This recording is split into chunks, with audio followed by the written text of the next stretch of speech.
নমস্কাৰ আজিৰ ভিডিঅ'টোত the withered arm chapter wise in depth summary আলোচনা কৰিবলৈ চেষ্টা কৰিম পটভূমি ৱেক্সেক্স টেল গ্ৰাম্য ইংলেণ্ডত বস্তুটো ছেটিং কৰা হৈছিলে এতিয়া আমি চাম লেখক হৈছে টমাছ হাৰ্ডি চেপ্টাৰ 1 এ লৰ্ন মিল্কমেইড এজন একাকী গাখীৰ দুহুৱা মহিলা কাহিনী মানে বহুত ইয়াৰ গৰু আছে সেইকেইটাৰ গাখীৰ উলিয়াই মানে এটা দুটা গৰু নহয় ৰডা ব্ৰুক নামৰ এজনী গৰীব মিল্কমেইড গাখীৰ দুহুৱা মহিলা তেওঁৰ পুত্ৰৰ সৈতে বাস কৰে পাৰ্মাৰ লজ নামৰ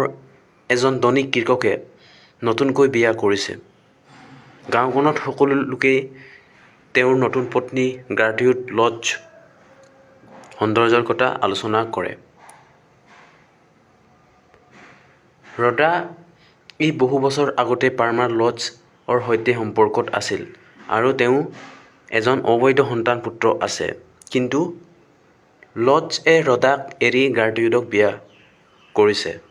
কৰা হৈছে ৰডা নিজৰ পুত্ৰক কয় যেন গাৰ্টিউডক চাই আহি তেওঁৰ ৰূপ গুণ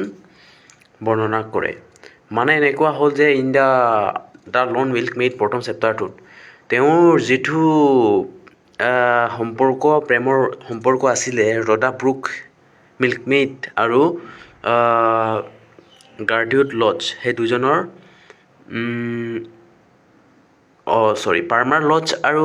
ৰডা ব্ৰুকৰ লগত প্ৰেমৰ সম্পৰ্ক আছিলে কিন্তু তেওঁ নতুন পত্নী এজনক বিয়া পাতিলে সেইটো হ'ল গাৰ্টিউড লজ কাৰণ তেওঁ বহুত বেছি ধুনীয়া আছিলে চ' এতিয়া আমি বিশ্লেষণটো চাওঁ ৰডাৰ মনত ঈৰ্ষা আৰু অপমানৰ অনুভৱ সামাজিক শ্ৰেণীভেদ স্পষ্ট গৰীব ধনী মানুহৰ পাৰ্থক্য দেখা যায় এতিয়া চেপ্টাৰটোত যাওঁ দ্য য়ং ৱাইফ নতুন পত্নী কাহিনী গাৰ্টিউডে প্ৰথমবাৰৰ বাবে গাঁৱলৈ আহে ৰডাৰ পুত্ৰই তেওঁক দেখে আৰু ঘৰলৈ আহি মাকক বৰ্ণনা কৰে ধুনীয়া কোমল যুৱতী ভদ্ৰমহিলা এতিয়া নতুনকৈ বিয়া পাতিছে তেওঁৰ দেউতাকে বুলি ক'ব লাগিব এতিয়া চ' ৰডা শুনি ভিতৰি কষ্ট পায় আৰু গাৰ্টিউডৰ ৰূপে তাক আকৰ্ষণো কৰে বিশ্লেষণ গাৰ্টিউড হৈছে এই সকলো বস্তুৰ প্ৰতীক যি ৰডাই হেৰুৱাইছে যৌৱন সৌন্দৰ্য সামাজিক মৰ্যাদা এণ্ড পাৰ্মাৰ লজৰ ভালপোৱা ঠিক আছে এতিয়া টিমটো চাওঁ বিউটি ভাৰ্চেছ এগিং class differences and jealously chapter 3 কি হয় চেপ্টাৰ 3 সপোন আহে স্বপ্ন এদিন নিশা ৰডা এটা ভয়ংকৰ সপোন দেখে স্বপ্নত গাৰ্টিউড আহি ৰডাৰ বুকুত বহি থাকে গাৰ্টিউডে মুখ বিকৃত হয় ৰডা আতংকিত হৈ গাৰ্টিউডৰ বাওঁহাত শক্তকৈ ধৰি ঠেলি পেলায় পিছদিনা গাৰ্টিউড ৰডাৰ ঘৰলৈ আহে গাৰ্টিউডে দেখে তেওঁৰ বাওঁ হাতখন অদ্ভুত আঘাতৰ চিন দিছে চ' চিনবোৰ ঠিক ৰডাৰ আঙুলিৰ দাগৰ দৰে বিশ্লেষণ এই গল্পটোৰ টাৰ্ণিং পইণ্ট হৈছে হাৰ্ডিয়ে ইচ্ছাকৃতভাৱে স্পষ্ট কৰিছে ই যাদু নেকি কেৱল কাকতালীয় নেকি ৰডায়ে অৱচেতন মনৰ শক্তি নেকি কাৰণ কেনেকৈ এনেকৈ হ'ব পাৰিলে এই ৰাতি যে গাৰ্টিউডক এনেকৈ ধৰিলে যে এনেকৈ ৰাতিপুৱা কেনেকৈ ডাঙৰ হ'ব পাৰিলে ন চ' টেম হৈছে ইয়াৰ supernatural versus reality guilt versus পেট now come to the chapter 4 এটা পৰামৰ্শ ছাগেশ্যন গাৰ্টিউডৰ হাত বেয়া হ'বলৈ আৰম্ভ হয় ডক্তৰে কোনো চিকিৎসা কৰিব নোৱাৰে গাৰ্টিউড চিন্তিত হয় আৰু পাৰ্মাৰ লজৰ আগৰ দৰে তাক ভাল নাপায় চ' এদিন গাৰ্টিউডে ৰডাক কয় যে কনজিউৰৰ ট্ৰেণ্ডল নামৰ এজন যাদুকৰ সদৃশ মানুহৰ বিষয়ে শুনিছে তেওঁ ক'ব পাৰে আঘাতৰ কাৰণ কি বিশ্লেষণ গাৰ্টিউডে ধীৰে ধীৰে যুক্তিবাদৰ পৰা অন্ধবিশ্বাসলৈ নামি যায়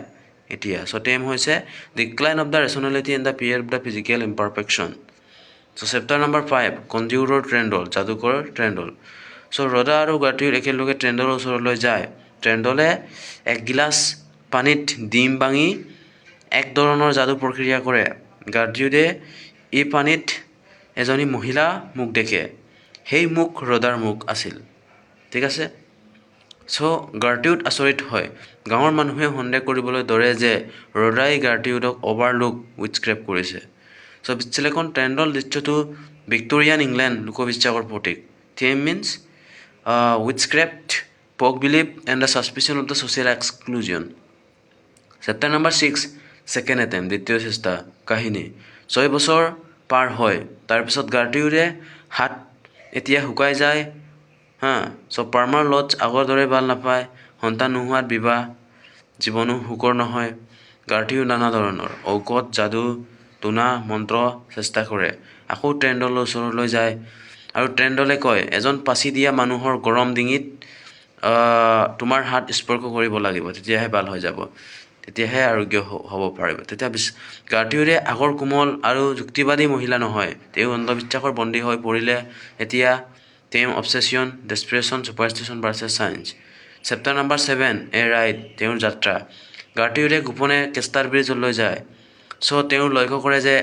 পাচি হ'ব লগা এজন অপৰাধীৰ মৃতদেহ স্পৰ্শ কৰা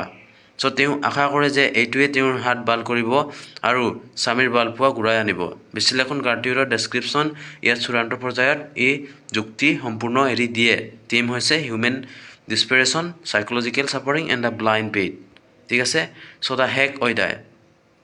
দ্য এক্সিকিউশ্যন এণ্ড ট্ৰেজেডি কাহিনী